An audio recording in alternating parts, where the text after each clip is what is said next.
Senior cardiac surgeon మరియు ఆయుర్వేద పరిశోధకులు doctor Ravishankar Polisetty మనతో ఉన్నారు. ఆయన అడిగి మరిన్ని విషయాలు తెలుసుకుందాం. హలో అండి, welcome to the show. Hello అండి, థ్యాంక్ యూ. ఆయుర్వేదం మీద మీరు ఎంతో మక్కువతోటి ఒక 2 దశాబ్దాల పైన ఒక కార్డియాక్ సర్జన్ అయ్యి ఉండి ఎన్నో పరిశోధనలు చేశారు కదండి. ఆయుర్వేదాలో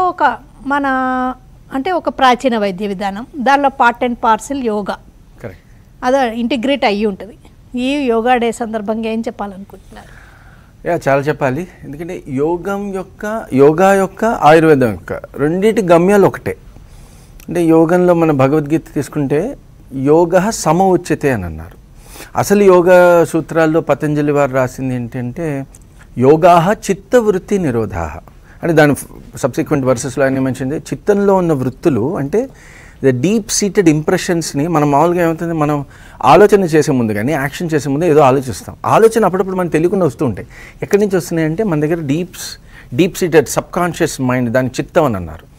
ఆ సబ్కాన్షియస్ మైండ్లో కొన్ని వృత్తులు అంటే డీప్ సీటెడ్ ఇంప్రెషన్స్ ఉండిపోయినాయి. వాటి నుంచి పాపప్స్ వస్తూ ఉంటాయి మనకి రెగ్యులర్గా. వాటిని నిరోధించాలి. ఎందుకంటే if we live up to the pop-ups అప్పుడు ఏంటి, వీఆర్ లివింగ్ ద పాస్ట్ అనమాట. మన పాస్ట్లో యాక్షన్ మెమరీగా మిగులుతుంది బ్రెయిన్లో, సబ్కాన్షియస్ మైండ్లో. అంటే పాస్ట్ యొక్క బర్డన్ లేకుండా ఫ్యూచర్ యొక్క కన్సర్న్ అంటే ఫ్యూచర్ యొక్క ఫియర్ లేకుండా ఉండడమే యోగా అని అర్థం.